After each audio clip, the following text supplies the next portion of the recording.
So, regarding some webbot stuff that was said long ago before any mention of gold bars with tungsten filled in the inside ever was even a figment in anybody's imagination, this program known as the webbot said, look out, it's coming. Gold bars filled with tungsten, not going to be too pretty for people. It's going to be out here in the near future. This is like the fourth time probably now that I get to mention this. And not only that, it's kind of a fourth and fifth time because there's two different articles on two different instances right now. Again, thanks to Silver Doctors covering this. And to go on with the first one, 300 fake Perth Mint gold bars discovered in Australia as Chinese gold forgery factory uncovered. Less than a month ago, we broke that 10 gold bars filled with tungsten had been discovered in Manhattan, which I did a video on that too. A Silver Doctor reader then discovered a Chinese firm openly promoting the sale and production of tungsten-filled gold bars and coins, which I also talked about. Thank you. The tungsten-filled gold scandal has just gotten exponentially larger, and guess what? You ain't seen... Baby, you just ain't seen nothing yet. Here's something that you're never gonna forget. Unless you've been buying gold and silver prior to all this, like I have. Before the crap really gets out of control, I've already got my stash. I've already got my second double amount of goal set, whatever, for silver. Sure, I'm going to go start working on a third goal here shortly. As long as the prices stay where they're, under $100, I'm buying. So, he says that, they found this Chinese company that claims, hey, we make tungsten-filled gold products. Step right up. The investigators were able to purchase 300 Chinese-sourced 1-ounce gold bars for a total of $300. They bought 300 Chinese-sourced 1-ounce gold bars for a total of $300. And to no one's surprise, when the investigators melted down the bars, all 300 were discovered to contain roughly the same gold content as Fort Knox. Which is a joke. A truthful joke. That the same crap is probably what we got in Fort Knox, which is like nothing. An Australian mint is called in the federal police after being shown evidence by 7 News that its gold bars are being counterfeited. You got that right. And man, are those Chinese excellent at doing that stuff. Sending you the worst piece of crap. Remember the Chinese drywall garbage going around? These brand new, beautiful, expensive homes causing people to get deathly ill. We don't know what it is. Now the walls are turning black. Oh my God, it's this crap from China. Can't get a refund because it's in China. Your contractor used them because they had no choice, because all things in America all businesses that were creating the drywall sold out. This big booming housing industry, man, we couldn't keep up, so we had to go to China, get an even better discount so we can make even more money on building these houses and leave these homeowners with a piece of stinking piling garbage known as the black Chinese drywall, or just Chinese drywall. Everybody knows what that means. So you may have Chinese coin and Chinese drywall and Chinese silver coin. JSNIP 4 has regular walls, drywalls intact, real silver eagles, and a few other no-name whatever coins. A few of those. My mass majority of what I collect is silver eagles. Number one, it's going to be harder for someone to replicate that type of coin. The precision involved in making that coin. Not to say that it can't be done, but some of these other no-name brand coins, they're very, when you compare it to a silver eagle, it's like, okay, that's silver is silver, but man, the silver eagle looks a lot nice. There's a lot more detail. It took a serious dye or whatever to create that coin properly. So, and again, here's another thing about the fake gold and silver. It's worthwhile for even a 1-ounce gold coin for someone to try to get that, melt down a tiny portion of that, get the insert of a steel tungsten fill or whatever, and then coat it with just a tiny bit, a fraction. Let's say 1/10 of an ounce of silver. So in other words, or gold, excuse me. So in other words, that 1-ounce gold coin, they can make 10 of these fakes with it by melting it down and taking a 1/10 out for each of these fake coins filled with tungsten. They can make 10 of them. In other words, they can make 10 times their investment, like that. it's worthwhile when gold's $15, $16, $17, $1,800. $1,000, $500 is probably still worthwhile. But silver's $32. Is it going to be worth Chinese people or whoever's doing it time to get some silver? Maybe it is. Maybe. Melt it down. Put some kind of blanks in there. Remake the thing. With their own presses and everything. Or are you going to say, why am I messing with something that's $30 profit when I can get something that's $1,800 selling price right now? $1,750 to $1,800, whatever. One coin, same size, and I can make 10 coins out of it. Or do I want to make 10 of the $30 coins for a total of $300? Or 10 times 1,800 is $18,000. It's obvious. This is another phenomenal reason you should own silver. And that's still not to say that there's not people counterfeiting silver bars, because there have been a few cases from time to time. But they are usually, from what I've seen, the 100-ounce silver bars. So there we are again. How much is a 100-ounce silver bar? $3,000. It might be worthwhile for someone to take one of those and, cut it into tenths or whatever, melt it down into tenths and do the same thing. But who the hell is going to mess with a single little silver coin worth $32? There might be some clown, some bozo, who's willing to do that. But only an idiot would do that when you could do it with gold and make a massive, massive, massive, massive profit. If you did the silver, let's call it $30 silver, times 10, you had to, in other words, you bought one coin for $30, melted it down, and were able to do 10 coins with that, fake them in the inside. So your total investment is, $1 for all the blanks or whatever, and then $30 for 1 ounce of silver. You melt it down, and then you coat those 10 blanks times $30, 10 times 30, $300. You made a $300 profit in all the time it took you to make 10 of those things. Whereas if you took one gold coin for $1,800, and just maybe did a few of them, but let's be fair, let's do 10 of them, same thing, same ratio, everything's fair. 10, that's $18,000. You're out $1,800, you made $18,000. So your profit's $16,000 whatever dollars. Would you rather walk away with $16,000 or walk away with a little $270 profit from silver? This is another freaking reason to own silver. This is one of the best reasons, as a matter of fact, to own silver. I mean, this is obvious. So, on to story 2. Germany to repatriate it and audit its 150 tons of gold that are in the reserves over in their reserves that are in the New York Fed.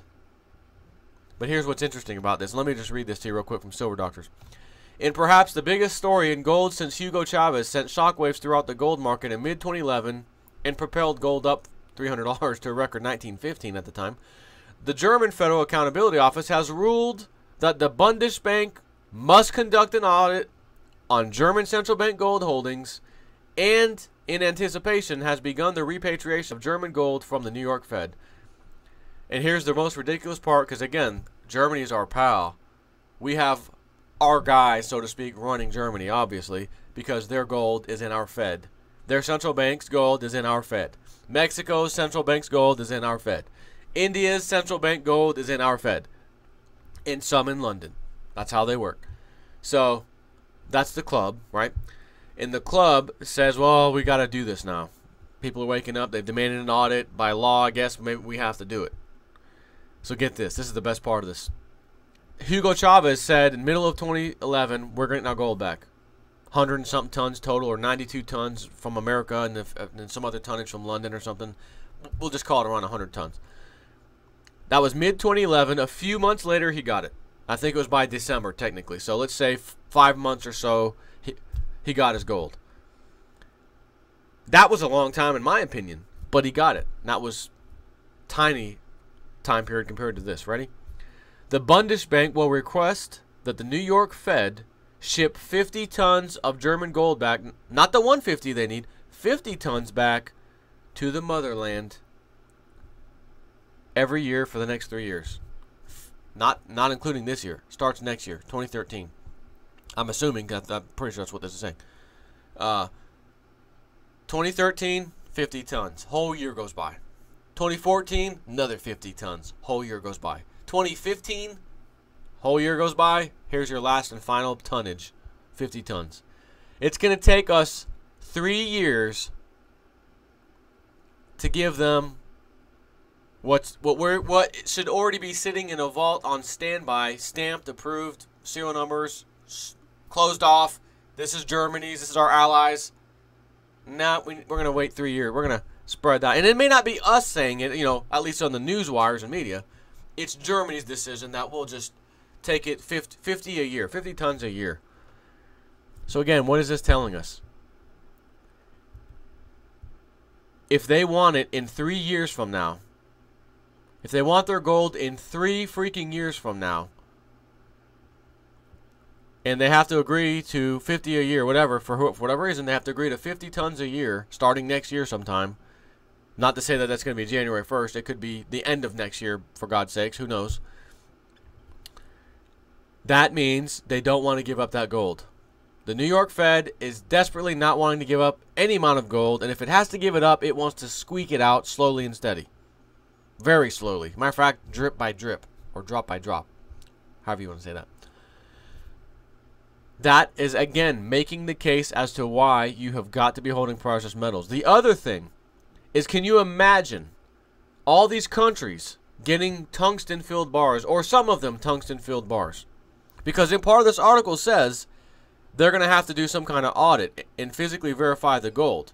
So, again, they may pull a little hoodwink scenario where, yep, it's gold. Yep, okay. Schnell, Mike, give me another one. Yep, it's gold. Or the people may say, listen, you idiots, drill into the bar. Oh, yeah, okay. And then they drill into the bar. Uh-oh. Why isn't it gold and shiny gold color in the middle? Matter of fact, it only went down like this far, and I hit some kind of silver-looking thing that's like tungsten? Is that what that is? Yeah, that's exactly what that is.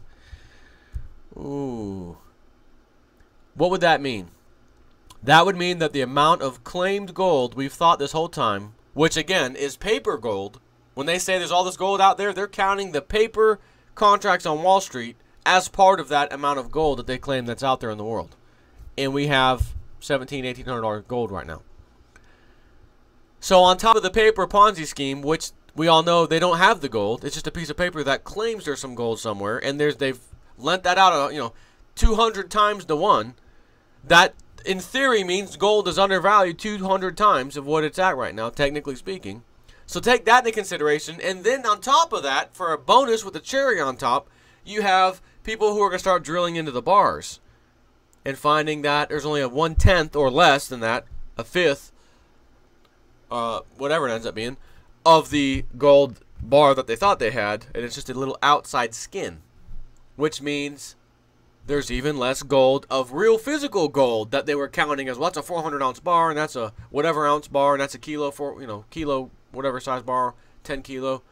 No, it's actually not 10 kilo. It's like 1 kilo because they filled it with tungsten. And that 400-ounce bar is like 40 ounces, not 400, because they also filled that one. So in other words, there's even more room for the prices of gold to go, and silver, because again, they're going to both go up together, based off of the fraudulent numbers that will have come out to prove that not only is the gold fake that all these people are getting, not all of it, but there's going to be a good number of gold that's fake. So the bars that we had been tallying, or the World Gold, whatever that thing was, the World Gold Council or some kind, we watched the movement of gold, and we know how much is out there. Right, and out of all that, it's a fraction of it because most of it's fake. So now the price should really rise. Then on top of that, Wall Street, COMEX, LBMA, paper says the price is this, blows up, nothing but ashes left. Where's the physical? Oh, there's a 0.0001 of the real thing sitting in one little warehouse over here. Could you imagine what the price of gold would go to? And the same thing could be said with silver. Not because they're counterfeiting silver. Forget the counterfeiting part of silver. Let's assume that all the real physical is accounted for. But we also have a problem with silver.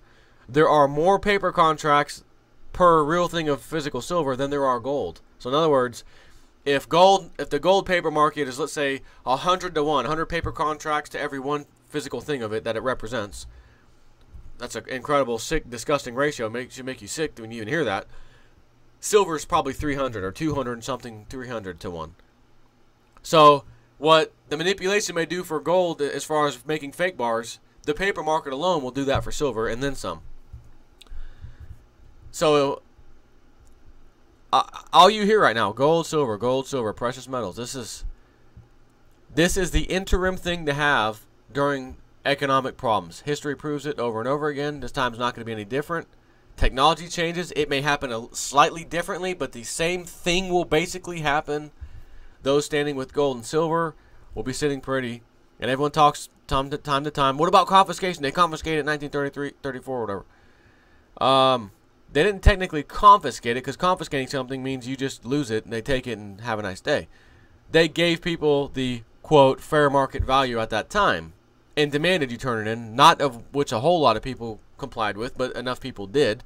And gold and silver were money back then. So a lot of people, as compared to today, percentage-wise, massively more back then had gold and silver. Because it was money, too, along with paper dollars. Now they got that out of the way, and you are stuck with paper dollars back then. 1933, 34, 35, etc. Today, gold's almost like collecting rocks outside. Right? Gold and silver is like going out and collecting a little rock or a little tree branch. I mean, nobody's getting the stuff. Not even, percent of the world population collects bullion, Psh, why would they confiscate it? There's not enough people that have it.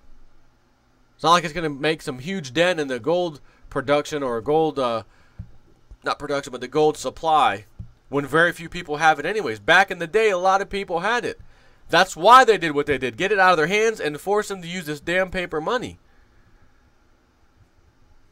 So, anyways, this is the millionth video I've done on gold and silver. Why you should have it. This is prime example of why silver is better than gold, because of the serious amount of fraudulent coins and bars and stuff being created in the gold arena. And you don't hear hardly anything about silver, and because it's cheaper. There's not, rightfully so. Why would you waste your time when you can make way more money with gold? So, take care.